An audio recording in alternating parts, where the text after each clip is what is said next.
ఇక దిలావర్పూర్ పోరాటానికి సంబంధించి మనకి పూర్తి సమాచారాన్ని అందించడానికి మా ప్రతినిధులు రాజు ఆదిలాబాద్ నుంచి లైవ్ లో అందుబాటులో ఉన్నారు. అదేవిధంగా ప్రదీప్ హైదరాబాద్ నుంచి అందుబాటులో ఉన్నారు. ముందుగా రాజుతో మాట్లాడదాం. రాజు, ఈ భూ పోరాటం ఇథనాల్ ఫ్యాక్టరీకి వ్యతిరేకంగా దిలావర్పూర్ వాసులు రైతులు చూపించిన పోరాటం అనేది మళ్ళీ తెలంగాణ ఉద్యమాన్ని గుర్తుకు తీసుకొస్తుంది, సాయుధ రైతాంగ పోరాటాన్ని గుర్తుకు తీసుకొస్తుంది. అక్కడ ప్రజలు ఏమంటున్నారు? ప్రస్తుతం కలెక్టర్ చర్చలు జరుపుతున్నట్టుగా తెలుస్తోంది. ఎంతవరకు వచ్చాయి? ఏం మాట్లాడుతున్నారు?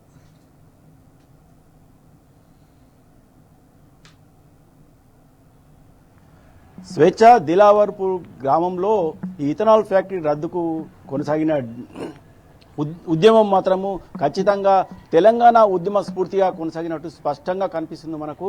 ఇటు లగచర్ల ఆందోళనతో పాటు ఇటు హైడ్రా సందర్భంగా ప్రజలు వ్యతిరేకంగా ప్రభుత్వానికి నినాదాలు చేసిన సందర్భంగా ఇక్కడ కూడా దిలావర్పూర్లో కూడా స్వచ్ఛందంగా మహిళలు అలాగే రైతులు గ్రామస్తులు ఏకమై ఒక్కసారిగా రోడ్డు మీదకి వచ్చేసి తమ ఆందోళన చేపట్టి 2 రోజుల పాటు పట్టు వీడకుండా ఆందోళన చేపట్టి తమ అనుకున్నది సాధించగలిగారు, తమ భూములను దక్కించుకోగలిగారు. ఖచ్చితంగా ఇది తెలంగాణ ఉద్యమ స్ఫూర్తిని ఖచ్చితంగా మన అందరికి కూడా గుర్తు తీసుకొస్తుంది. మహిళలే ముందుండి పోరాడిన పరిస్థితి కనిపిస్తుంది. గత సంవత్సర కాలంగా ఆందోళన చేస్తున్న ఇటు ప్రభుత్వం కానీ అటు ప్రజాప్రతినిధులను పట్టించుకోలేని పరిస్థితి.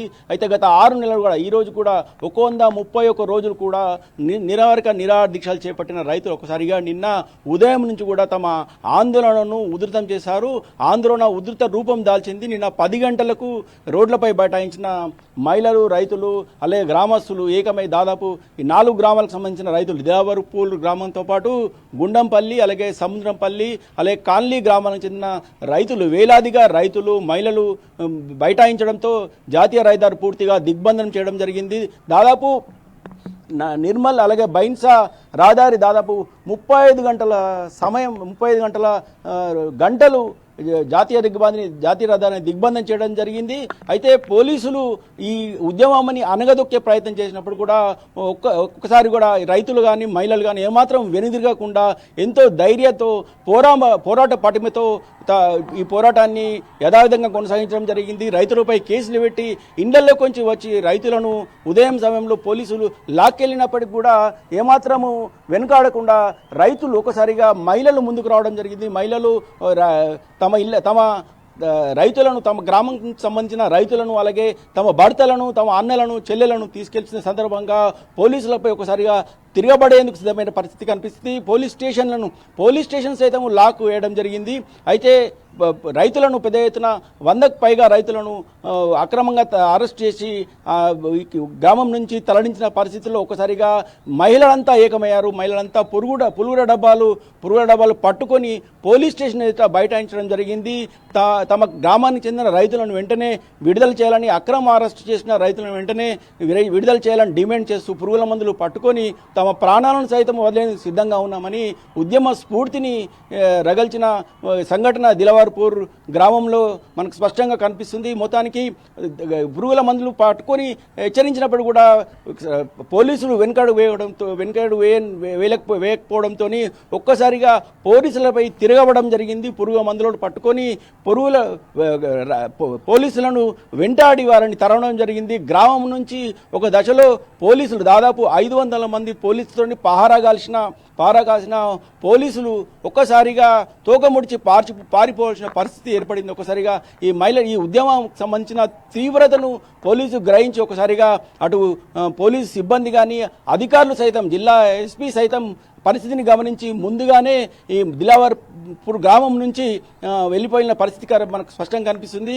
ఉదయం టైంలో జిల్లా ఎస్పీ డాక్టర్ జానకి షర్మిల ఉదయం సమయంలో దాదాపు 2 గంటల పాటు ఇక్కడ బందోబస్తును పర్యవేక్షిస్తూ దిలావర్పూర్ గ్రామంలోనే ఉండడం జరిగింది. అయితే పరిస్థితి చేయి దాటే పరిస్థితి కనిపించడంతో జిల్లా ఎస్పీ కూడా మెల్లగా ఇక్కడ నుంచి జారుకున్న పరిస్థితి కనిపించింది. డిఎస్పీ సిఐలు ఎస్ఐలు పూర్తిగా ఒక్కొక్కరు కూడా ఇక్కడ నుంచి జారుకునే పరిస్థితి కనిపించింది. ఒకసారిగా మూకుమ్మడిగా మహిళలు పెద్ద ఎత్తున వేల సంఖ్యలో మహిళలు పోలీసులను తరిమేందుకు సిద్ధమవుతున్న పరిస్థితి గమనించిన పోలీసులు ఒక్కసారిగా తోక ముడిచిన పరిస్థితి కనిపించింది. అయితే 61 నంబర్ జాతీయ రహదారిపై నిర్మల్ బైన్సా జాతీయ రహదారిపై బైఠాయించి సీఎంకు వ్యతిరేకంగా అలాగే జిల్లా కలెక్టర్కు వ్యతిరేకంగా నినాదాలు చేయడం జరిగింది. తమ పచ్చని పంట పొలాలు పచ్చని పంట పొలాలను ఈ ఫ్యాక్టరీ కారణంగా కాలుష్యం అవుతాయని చెప్పేసి తమ భూములు తమకు కావాలని చెప్పేసి ఇక్కడ డిమాండ్ చేస్తూ ఈ ఫ్యాక్టరీని రద్దు అయ్యే వరకు కూడా తమ ఆందోళన కొనసాగుతుందని స్పష్టం చేయడం జరిగింది. అయితే రాజు, పరిస్థితికి ఇథనాల్ గమనించిన ఫ్యాక్టరీకి వ్యతిరేకంగా ఆందోళన ఇప్పుడు తీవ్ర రూపం దాల్చింది. ఇంత పెద్ద స్థాయిలో అక్కడ రైతులంతా కూడా ప్రజలంతా కూడా పోరాటానికి సిద్ధపడి వాళ్ళు సాధించుకున్న సందర్భంగా అనిపిస్తుంది. కానీ దీనికంటే ముందు వాళ్ళు ఎంతకాలం నుంచి పోరాటం చేస్తున్నారు, ఏ రూపాల్లో ఈ ఫ్యాక్టరీని వ్యతిరేకిస్తూ వస్తున్నారు, ఏ రూపాల్లో తమ నిరసన వ్యక్తం చేస్తూ వచ్చిండ్రు?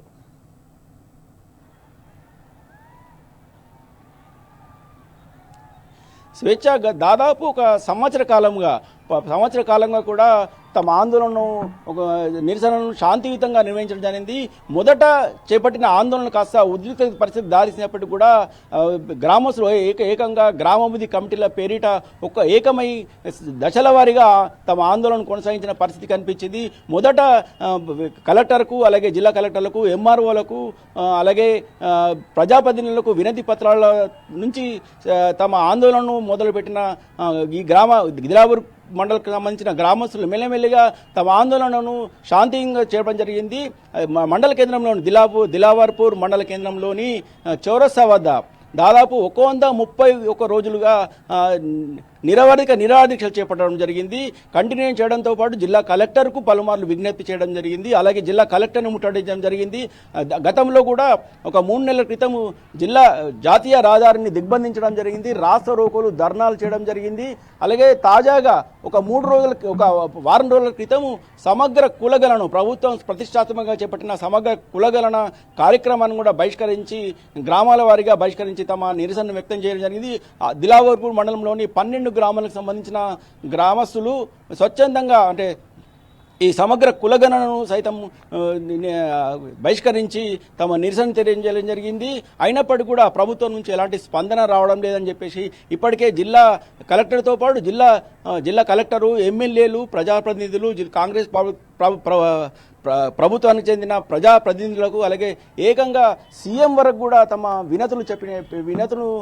ఫిర్యాదులు ఇచ్చినప్పటికీ కూడా ఎలాంటి స్పందన రాకపోవడంతో ఒకసారిగా ఉద్యమ స్ఫూర్తితో తెలంగాణ ఉద్యమ స్ఫూర్తిగా ఈ ఆందోళన కార్యక్రమాన్ని మరింత ఉధృతం చేసే కార్యక్రమంలో భాగంగా నిన్న ఒకసారి కూడా 10 గంటల సమయంలో ఒకసారిగా వేలాది మంది వృద్ధులు, 6 సంవత్సరాల చిన్నారి నుంచి 90 సంవత్సరాల వృద్ధుల వరకు, మహిళలు, పెద్దలు, చిన్నలు అని తేడా లేకుండా ప్రతి ఒక్కరు కూడా ఈ ఉద్యమంలో పాలుపంచుకున్నారు. ఇంటికొకరు చొప్పున దాదాపు ప్రతి కుటుంబం నుంచి కూడా స్వచ్ఛందంగా తరలి వచ్చిన పరిస్థితి కనిపిస్తుంది. పాఠశాలను గత వారం రోజులుగా బంద్ చేయడం జరిగింది. అలాగే స్కూళ్లతో పాటు ప్రభుత్వ కార్యాలయాలను, అలాగే దుకాణ సముదాయాలను కూడా, వ్యాపారాలను సైతము బంద్ చేసి స్వచ్ఛందంగా ఈ కార్యక్రమం పాల్గొనడం జరిగింది. దాదాపు ఈ 12 గ్రామాలకు సంబంధించిన గ్రామస్తులు, రైతులు, మహిళలు ఈ ఆందోళనలో పెద్ద ఎత్తున భాగస్వామైనప్పటికీ కూడా ప్రభుత్వం స్పందించకపోవడంతో ఒక్కసారిగా నిన్న రోడ్లపైకి వచ్చి తమ తడక చూపించడం జరిగింది, తమ విశ్వరూపం చూపించడం జరిగింది. తమ భూములను కాపాడుకోవడానికి, తమ గ్రామాలను కాపాడుకోవడానికి, పిల్లల భవిష్యత్తును కాపాడుకోవడానికి తాము ఉద్యమం చేసే తప్పితే ప్రభుత్వానికి ఎవరికి కూడా వ్యతిరేకంగా లేమని, తాము ఈ ఆందోళన కేవలం తమ భవిష్యత్తును, అలాగే తమ పిల్లల భవిష్యత్తు కోసం చేసినట్టు ఇక్కడ ఉన్న మహిళలు, గ్రామస్తులు చెప్తున్నారు.